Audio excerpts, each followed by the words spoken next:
Good morning. आज हम महादेवी वर्मा की जाग तुझको दूर जाना है यह कविता देखेंगे।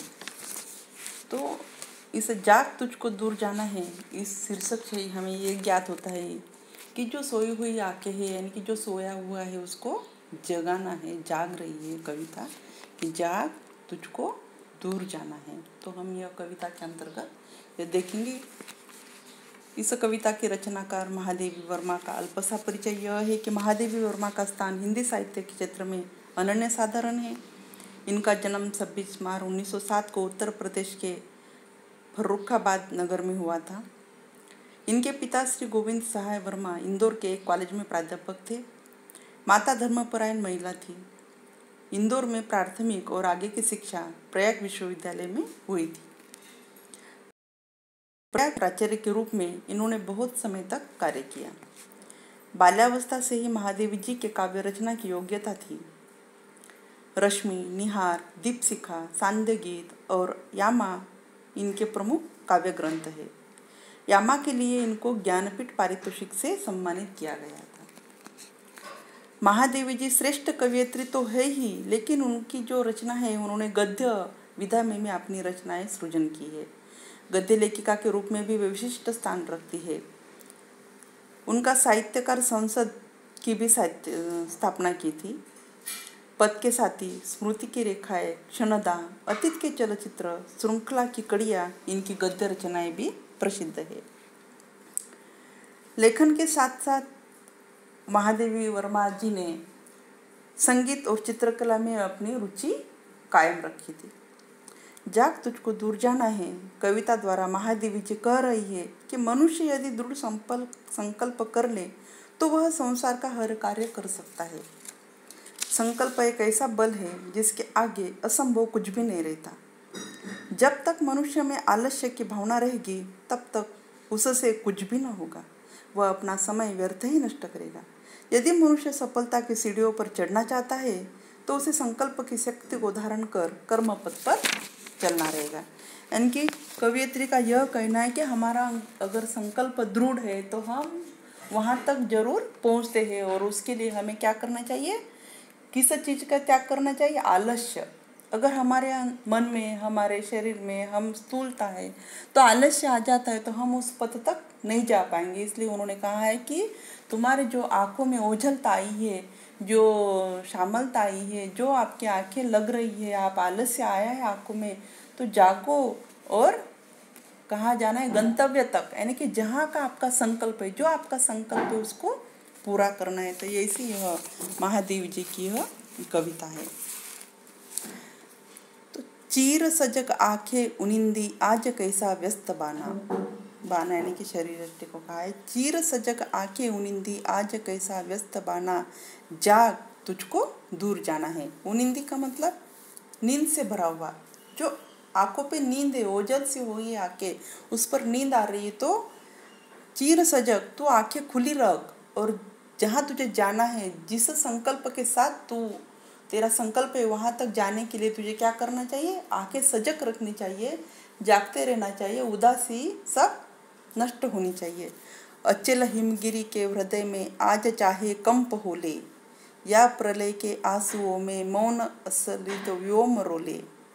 आज पी आलोक को डोले तिमिर की घोर छाया, आ गया विद्युत शिकाओं में निष्ठुर तूफान बोले।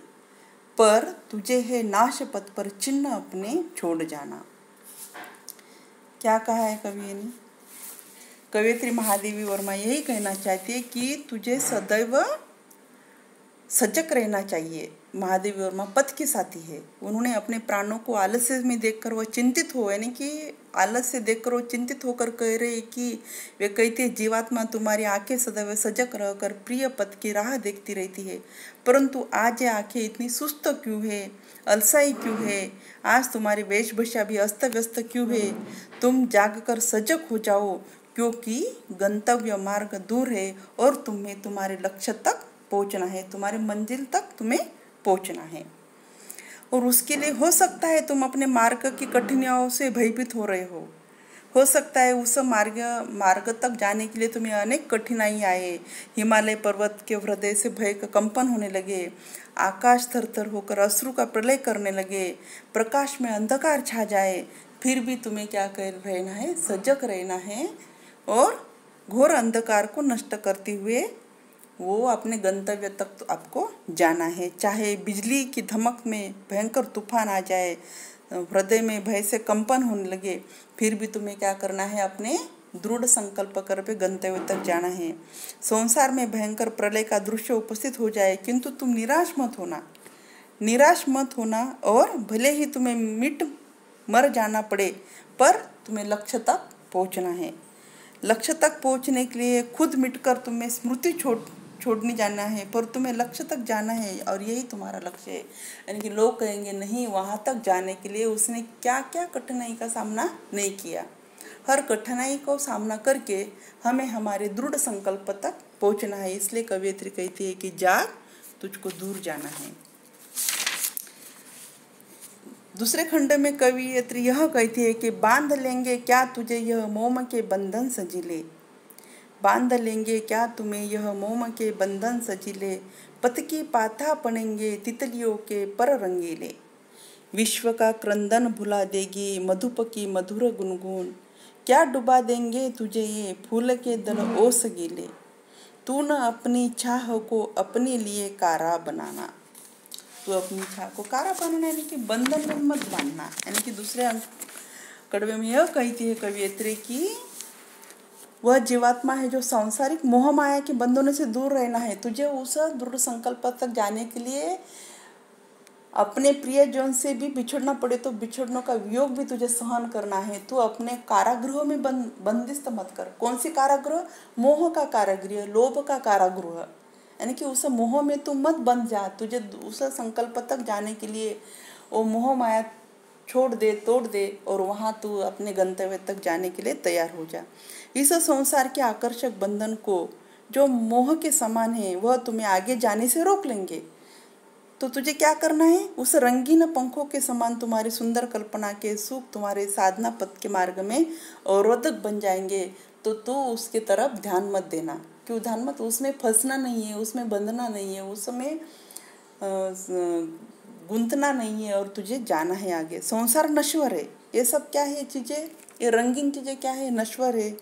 कवियत्री सावधान करते हुए कहती है कि संसार के मोह माया आकर्षण से तुम बंद मत जाना, क्योंकि तुम तुम्हारी साधना से विचलित हो जाएंगे तो तुम्हारा विकास रुक जाएगा। यानी कि तुम विचलित हो जाएंगे तो तुम्हारे ध्येय तक आप जा नहीं पाओगे, तुम्हारा विकास रुक जाएगा। तुम भूलकर अपने मार्ग के बंधन में बाधा कभी नहीं आने देना और जागना है, जागते रहना है। क्यों जागते रहना है? क्योंकि तुझे दूर जाना है। कहाँ जाना है? तेरे गंतव्य तक, तेरे संकल्प तक। तूने जो संकल्प किया है वो हासिल करने के लिए तुझे दूर तक जाना है। और इसलिए तुझे क्या करना चाहिए?